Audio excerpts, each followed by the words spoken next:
गुरुदेव हमें संबंध देते हैं, उसमें दृढ़ रहना चाहिए। संबंध का निर्वाह प्रभु बहुत जोर से करते हैं। संबंध जो मिला है वो ठसक में बदल जाए।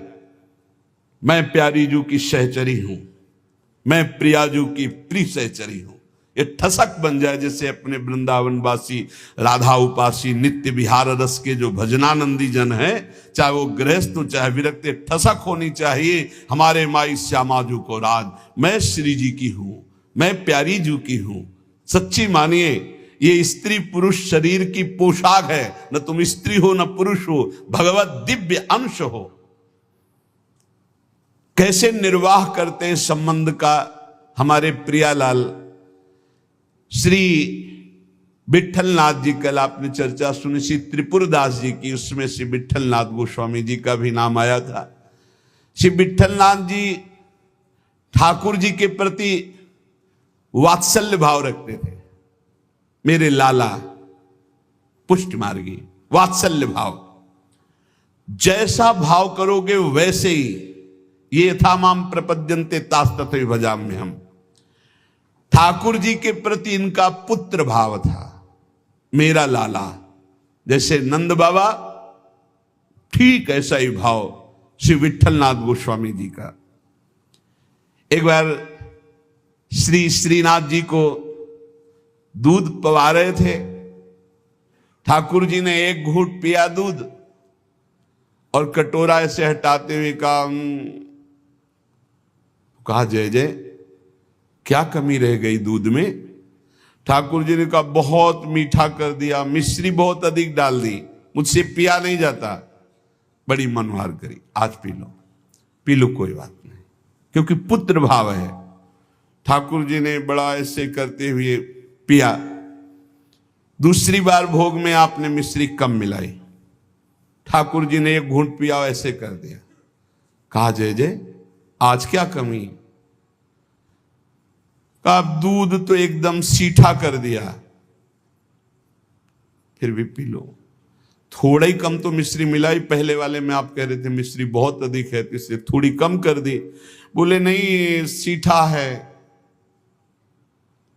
पी लो, आप पी लो। बहुत दुलार किया, दूध पी लिया। तीसरी बार जब भोग लगाया तो मिश्री अलग दूध अलग। लालजू ने कहा आपने ऐसा क्यों किया, मिश्री क्यों नहीं मिलाई? गोसाई जी ने कहा जब मेरे द्वारा मिलाई हुई मिश्री आपको पसंद ही नहीं आती, कभी कह देते हो बहुत मीठा है, कभी कह देते हो सीठा है, तो आज स्वयं मिला लो। तो हंसकर कहा कि हम मिलाने लायक हैं? हम आपके बालक हैं, बालक मिलाना क्या जाने? और दौड़ गए और गोद में बैठकर छाती से चिपक गए और कहा रूस गए क्या, मिला के पिलाओ, हम तो बालक हैं, हम थोड़ी मिला पाएंगे। ये था माम प्रपद्यन्ते, वात्सल्य भाव, मेरे पुत्र हो। तो वैसे ही ठाकुर जी, गोसाई जी ये हृदय से चिपक करके श्री श्रीनाथ जी कहने लगे मैं तो आपका बालक हूं ना। अशुभ प्रवाह होने लगा। ठाकुर जी ऐसे महान सुख देते हैं जो जिस भाव से। एक दिन मचल गए, सैया रचना करके जब शयन कराने को गए, कहा यह सैया ठीक नहीं है, दूसरी सैया ले आए। ये बिछौना ठीक नहीं है, दूसरा बिछौना ले आए। नहीं नहीं, ये रंग मुझे पसंद नहीं, और रंग का बिछौना बिछा दिया।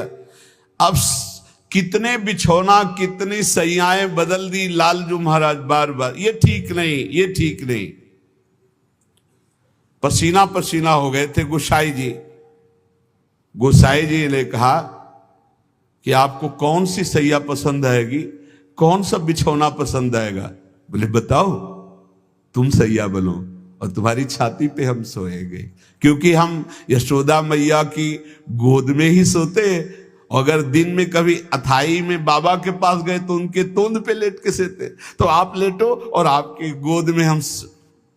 श्रीनाथ जी, श्री विट्ठलनाथ जी गोस्वामी जी की गोद में जैसे मां की गोद में बच्चा, ऐसे श्रीनाथ जी सोए। एक दिन श्रीनाथ जी के सामने गिरिराज जी से बंदर आया, हु ऐसे किया, वो जैसे बंदर करते हु ऐसे। वो बड़ी जोर रो पड़े श्रीनाथ जी, और गोस्वामी जी सेवा में थे। तत्काल गोस्वामी जी के ऐसे गोद में चिपक गए और कहा, बंदर मुझे डर लगता है। गोसाई जी ने कहा, इस बंदर से डर लगता है?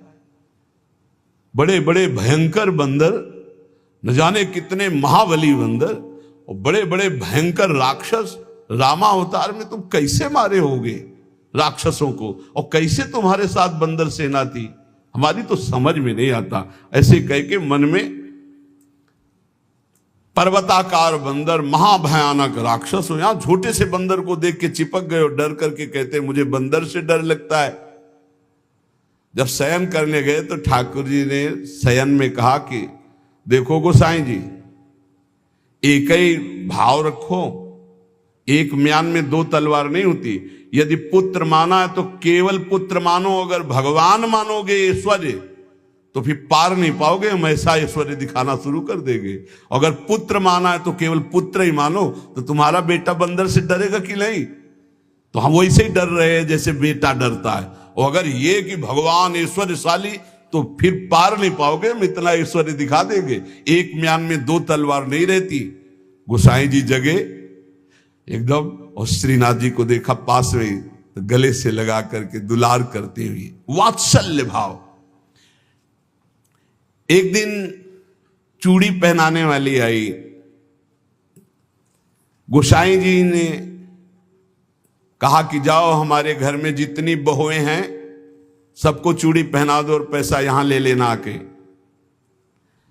आपके 7 पुत्र थे तो 7 बधुएं थी। गोसाई जी ने ये नहीं कहा कि 7 बधुओं को पहना देना, कहा कि मेरी जितनी बहुएं हैं उन सबको चूड़ी पहना दो और पैसा यहां से ले जाना। अब उनकी 7 बहुएं तो चूड़ी पहनी, 8वीं श्री स्वामिनी जी पहुंच गई अपने कर कमल। जे ही उस चूड़ी पहनाने वाली ने श्री जी के कर कमल को देखा, अशुभ प्रवाह, आनंद मूर्ति हमारी प्यारी जो है, अशुभ प्रवाह होने लगी। ऐसा उसको लगने लगा कि आनंद के आवेग में मुझे मूर्छा आ जाएगी। नीलांबर का हल्का सा घूंघट है, मनोमृणाल, मनो कमल लाल, ऐसे सुंदर कर कमल। वो सोच रही इनके कर कमल में पहनाने लायक तो चूड़ियां ही नहीं हमारे पास।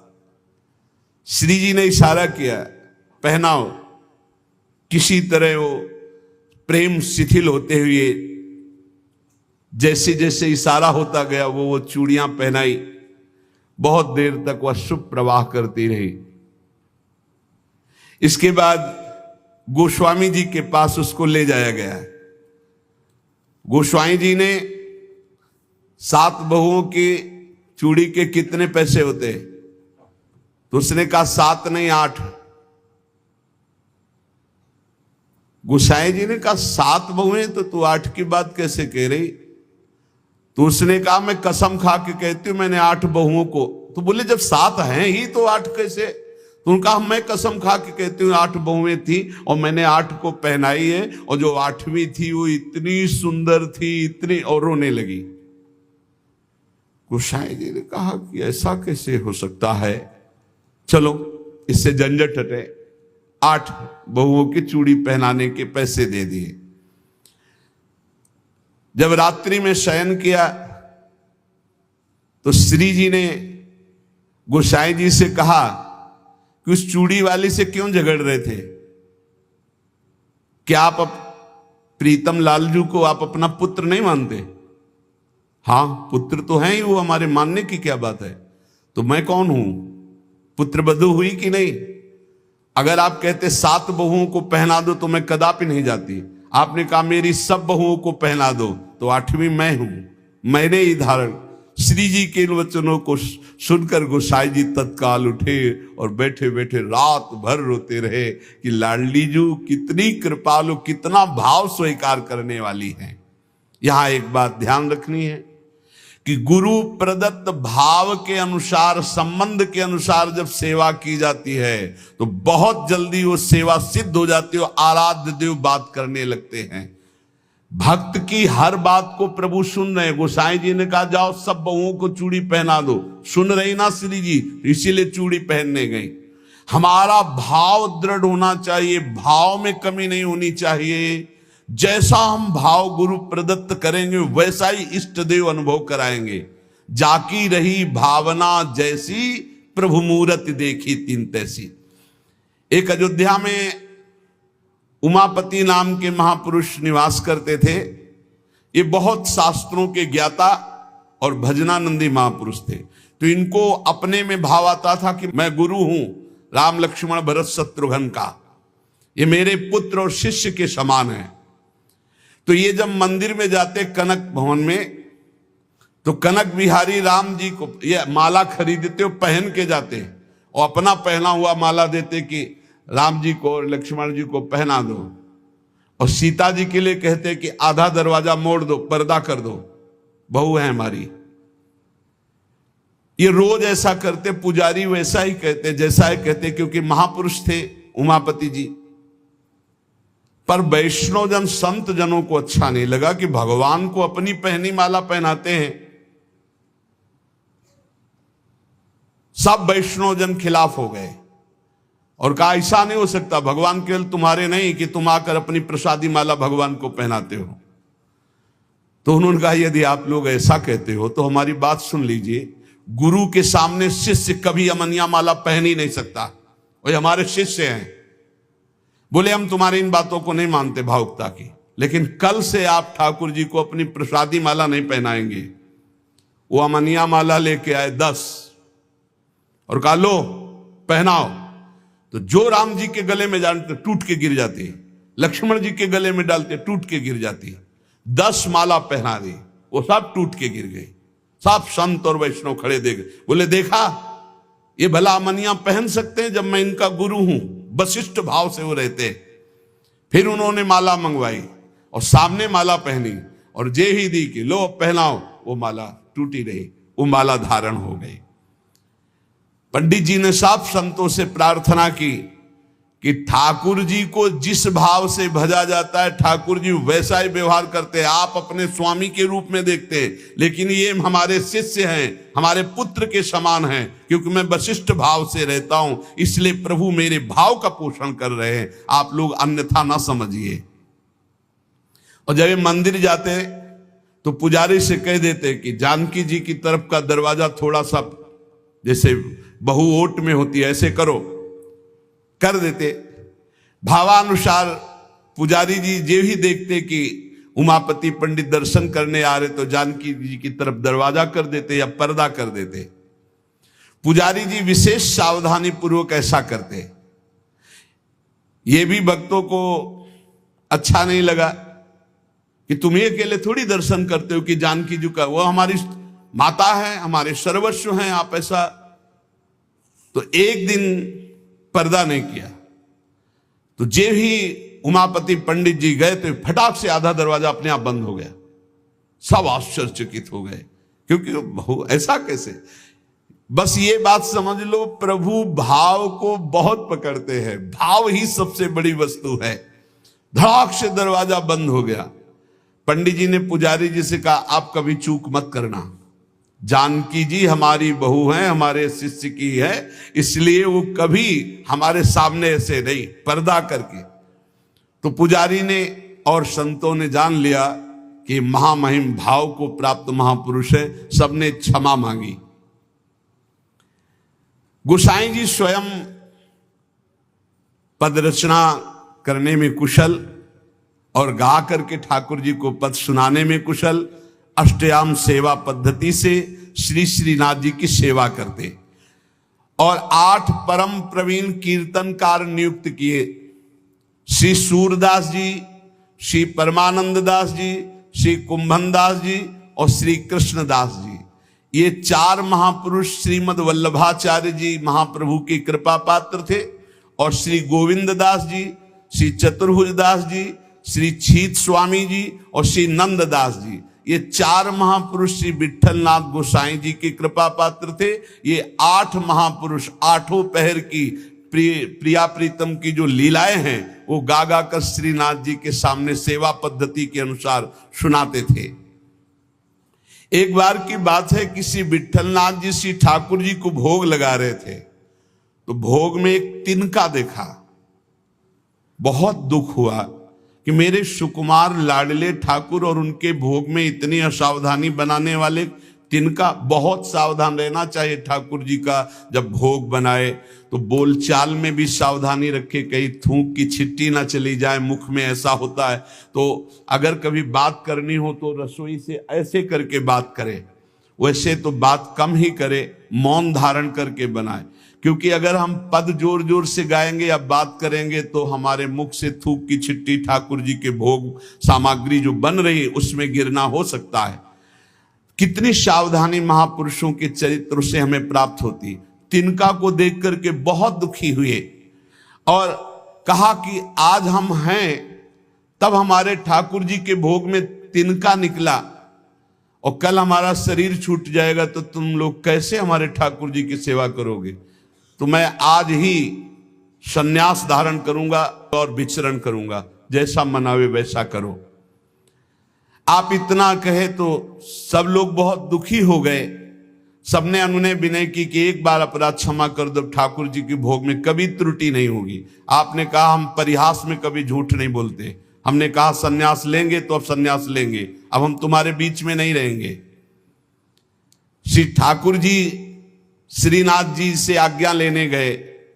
ठाकुर जी ने बहुत उदास होकर के कहा, गोसाई जी एक गेरुआ वस्त्र हमको भी मंगवा दो। बोले आपको क्यों जय जय, आपके पास तो बहुत सुंदर सुंदर पोशाक है। बोले हम आपके बिना नहीं रह सकते, अगर आप सन्यास लेंगे तो हम भी सन्यास लेके आपके साथ ही चलेंगे। देखो कैसा प्यार करते, जैसे माधवदास बाबा जगन्नाथ जी को प्यार करते, तो जगन्नाथ जी से जाके आज्ञा ली, जय जय अब ब्रज 84 कोष आपकी लीला भूमि में जाना चाहता हूं, आदेश दे दो। बोले बाबा आपके बिना हम रह नहीं सकते। बोले नहीं जय जय, हमारे पास इतनी भोग सामग्री नहीं कि मैं रास्ते में आपको भोग लगाऊं, आपको नहीं ले जा पाऊंगा, पर हम जाएंगे ब्रज 84 कोष दर्शन करने आपकी लीला भूमि के। ठाकुर जी चुप हो गए, उनके आगे बस कहां। अब वो सुबह प्रातः कालीन चले। अब सुबह सुबह ही इतनी भूख लगे आई, तो उन्होंने कहा आज तक कभी ऐसी भूख नहीं लगी।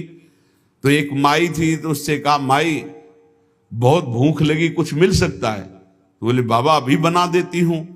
तो कुछ समय में वो भोजन बना करके और पवाने, और जब पवा रही थी माधवदास बाबा को तो रोते जा रही थी। तो बाबा की दृष्टि गई, बाबा ने कहा माई रो क्यों रही हो। बोले इतना सुंदर सुकुमार लाडला बालक तुम्हारे जैसे बाबा जी के साथ कैसे आ गया, इसकी मां कैसे रहती होगी। तो उन्होंने भागवतिक दृष्टि से देखा तो थाल में बैठे जगन्नाथ जी पा रहे थे। बोले इसीलिए भूख लग रही थी, हमें पता क्या कि तुम्हें भूख लग रही, तुम क्यों साथ। बोले बाबा मैं नहीं रह पाऊंगा आपके। ये जरा प्यार देखो ठाकुर जी का, कह रहे बाबा मैं नहीं रह पाऊंगा। ऐसे ही श्रीनाथ जी गोसाई जी से कह रहे कि एक गेरुआ वस्त्र हमको भी मंगा दो, अगर आप सन्यास लोगे तो हम भी सन्यास ले लेंगे। गोसाई जी आपके बिना हम नहीं रह सकते। गोसाई जी ने गले से लगा लिया। तो कहा गले से लगा लिया तो मेरी बात मानो, अब तुम्हें सन्यास नहीं लेना। बोले जैसी आपकी आज्ञा। बोले सेवा में त्रुटि अगर हो रही तो मुझे दुख नहीं तो तुम्हें दुख क्यों हो रहा है। तो बोले तुम्हें दुख हो या ना हो, आप मेरे पुत्र हो, मेरे को दुख होता है कि मेरे लालन के भोग में तिनका कैसे आ गया। भाव समझिए।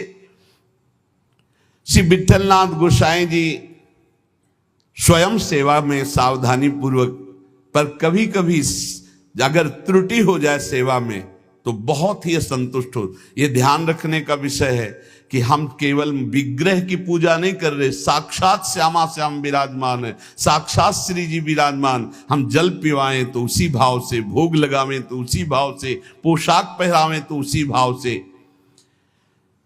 श्री गोस्वामी जी शयन करते थे गोकुल में आकर,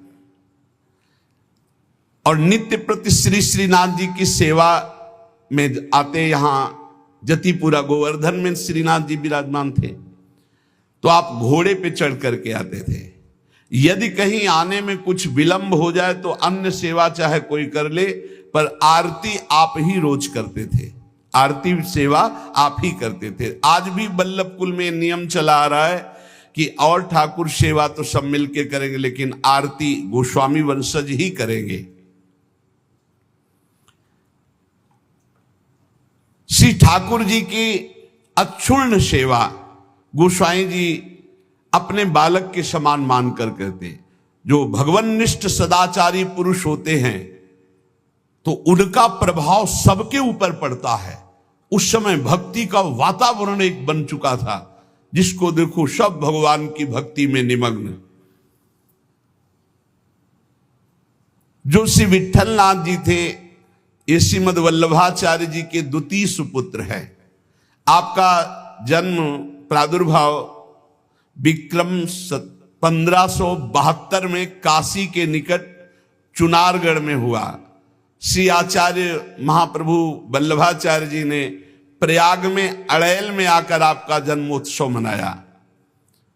बड़े शुभ संस्कार बचपन से ही। आचार्य महाप्रभु जी के निरीक्षण में आपने समस्त शास्त्रों का सम्यक अध्ययन किया और गृहस्थाश्रम में प्रविष्ट हुए। आपकी 2 पत्नियां थी, रुक्मिणी जी और पद्मावती जी। श्रीमद वल्लभाचार्य महाप्रभु जी के गोलोक गमन के अनंतर उनके ज्येष्ठ पुत्र श्री गोपीनाथ जी, ये द्वितीय पुत्र से श्री विट्ठलनाथ जी। गोपीनाथ जी आचार्य गद्दी पर बैठे, परंतु थोड़े ही समय में वो गोलोकवासी हो गए। और गोपीनाथ जी के जो पुत्र थे श्री पुरुषोत्तम जी, वो अभी बाल्यावस्था को थे, तो विट्ठलनाथ जी को ही सारा कार्यभार संभालने को मिला आचार्य गद्दी का। ठाकुर जी की सेवा, ठाकुर जी का सब ऐश्वर्य श्री विट्ठलनाथ जी संभाले। श्री विट्ठलनाथ जी संभाले तो, पर कृष्णदास जी ये वल्लभाचार्य जी के शिष्य और ये संपूर्ण सेवा सामग्री के अधिकारी थे। यहां एक बहुत सूक्ष्म विषय निकल के आता है कि कभी गुरु और गुरु वंशज के प्रति थोड़ा भी हे भाव न कर ले, नहीं तो दुर्गति पक्की है, चाहे जितना बड़ा उपासक हो। कृष्णदास जी बहुत बड़े महापुरुष हैं, पूरे श्रीनाथ जी की सेवा के अधिकारी हैं, अधिकारी पदवी नहीं की है। अब किसी सेवा पद्धति को लेकर कृष्णदास जी से श्री विट्ठलनाथ गोस्वामी जी ने, तो कृष्णदास जी असंतुष्ट हो गए। कभी ऐसा नहीं होना चाहिए। गुरु के समान ही गुरुवंशजों को समझना चाहिए। जैसे हमारे गुरुवंश के अगर बच्चा भी आ जाए तो हम उसके झुककर चरण छुएंगे, उसको गुरु के समान आसन पर बैठा लेंगे और नीचे उतरकर हम बैठेंगे। चैतन्य महाप्रभु ने ईश्वरपुरी जी के जब गांव में गए तो रज में लोट लोट के कह रहे थे, यहाँ के सब जीव जंतुओं की भी चरण रज हमारे लिए बंद नहीं, क्योंकि यहाँ हमारे गुरुदेव भगवान प्रकट हुए ईश्वरपुरी जी के गांव में। यहां त्रुटि हो रही है कृष्णदास जी से। कृष्णदास जी ने क्या किया कि जो गोपीनाथ जी गोलोक गमन हो गया था, तो उनकी पत्नी और उनके पुत्र पुरुषोत्तम जी अभी छोटे थे, उनसे बात की और गद्दी पर पूरा अधिकार कर लिया। पुरुषोत्तम है ही, क्योंकि उनके पिता गोपीनाथ जी अधिकारी थे, और हटा दिया श्री विट्ठलनाथ जी को। और हटा ही नहीं दिया, पूरी सेवा से हटा दिया कृष्णदास अधिकारी जी ने। पुरुषोत्तम जी को गद्दी पे बैठा दिया, उनकी मां को समझा बुझा करके दस्तखत करवा लिए और श्री विट्ठलनाथ गोस्वामी जी को हटा दिया। न श्रीनाथ जी की सेवा, मतलब आना भी बंद करवा दिया। ऐसा नहीं करना चाहिए था, ये बहुत बड़ा अपराध बन गया। और बहुत बड़े महापुरुष हैं कृष्णदास जी, कोई साधारण नहीं। आगे उनके कभी चरित्र का श्रवण करना, इतने बड़े महापुरुष। गोसाई जी को सब अधिकार छिन जाने का कष्ट तो नहीं हुआ, पर सेवा छूट जाने का बहुत कष्ट हुआ। और महापुरुषों के हृदय में किसी भी तरह का यदि कष्ट हो गया तो उसे फिर भगवान बर्दाश्त नहीं करते।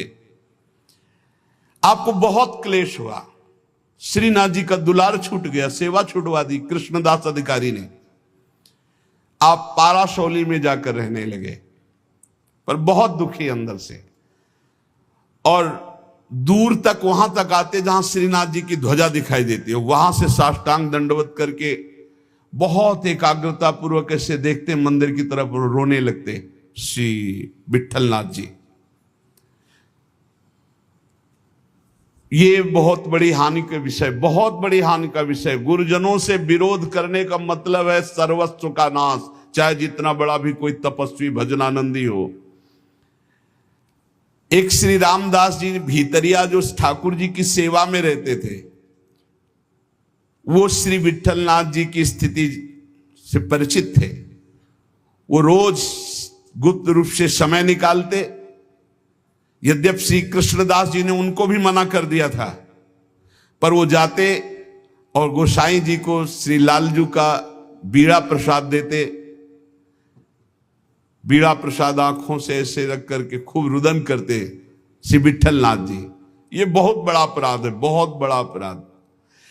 गोसाई जी ठाकुर जी के लिए अपने कर कमल से एक फूलों का हार बनाते और कहते पहना देना जाके, और रोज एक श्लोक दैन्यता का लिखते और कहते ठाकुर जी को सुना देना जाके। श्री रामदास जी नित्य प्रति आकर वो फूलों का हार और ठाकुर जी को एक श्लोक सुनाते, ठाकुर जी को फूलों का हार पहनाते, और ठाकुर जी रोज एक पान की बीड़ी देते जो उनको जाके देते और उनको प्रणाम करते।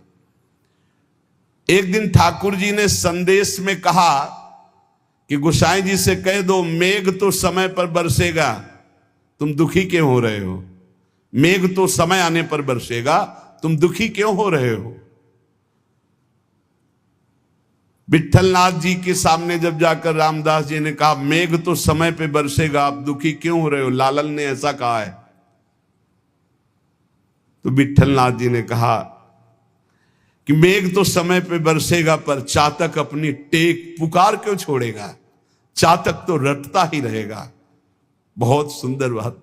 अगर चातक अपनी रटन छोड़ दे तो चातक कैसा? मेघ तो समय पे बरसेगा, वो बरसे, लेकिन चातक अपनी रटन नहीं छोड़ सकता। मेरी रटन घटने वाली नहीं, मैं तो रो रो कर आपको पुकारता ही रहूंगा। चातक रटन घटे घट जाई, बढ़े प्रेम सब भांति भलाई। विठलनाथ जी के इस दुख को अकबर बादशाह ने सुना, उसने तत्काल आदेश किया और कृष्णदास जी को बंदी बना के जेल में डाल दिया और गोसाई जी को विरुद्ध आचरण किया, इसलिए उनको कठोर दंड कृष्णदास जी को बादशाह अकबर ने। जब गोसाई जी को ये पता चला तो गोसाई जी ने अन्न जल त्याग दिया और कहा जब तक सम्राट अकबर सादर कृष्णदास जी को, ये देखो महापुरुषों का हृदय, सादर कृष्णदास जी को नहीं छोड़ते तब तक मैं अन्न जल भी नहीं पाऊंगा। जब बादशाह अकबर को ये पता चला कि गोसाई जी ने अन्न जल त्याग दिया तो सादर कृष्णदास जी को पुनः छोड़ दिया। कृष्णदास जी को जब ये पता चला कि गोसाई जी मेरे लिए अन्न जल छोड़ दिए, तब गोसाई जी के पास आए और चरणों में गिरे और कहा मुझे आपके प्रभाव का पता नहीं था, क्षमा कीजिए। कृष्णदास जी ने पाराशौली में आकर गोसाई जी के चरण पकड़ लिए। गोसाई जी गंभीर हो गए। महापुरुष अगर डांट दें तो बच गए आप, और गंभीर हो गए तो पिट गए आप, बस इतना समझ लो। गंभीर इसलिए हो गए कि तुमने लालन की सेवा छुड़वा दी, सब ठीक है, लेकिन लालन की से दूर रखा, दर्शन नहीं, सेवा नहीं, इसलिए गंभीर हो गए।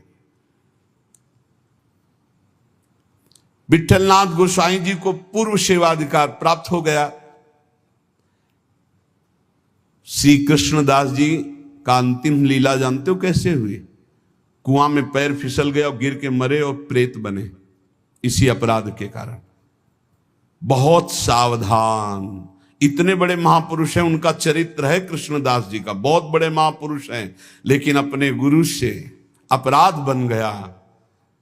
गुरुवंश गुरु स्वरूप ही है, अपराध बन गया तो प्रेत योनि को, पैर फिसल गया, कुएं में गिरे और उनके प्रेत योनि को प्राप्त हुए।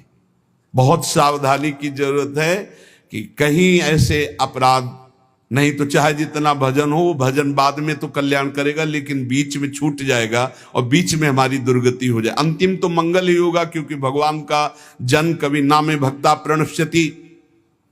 जब ये प्रेत बन गए थे तब भी उद्धार गोस्वामी विट्ठल नाथ जी के द्वारा ही इनका हुआ।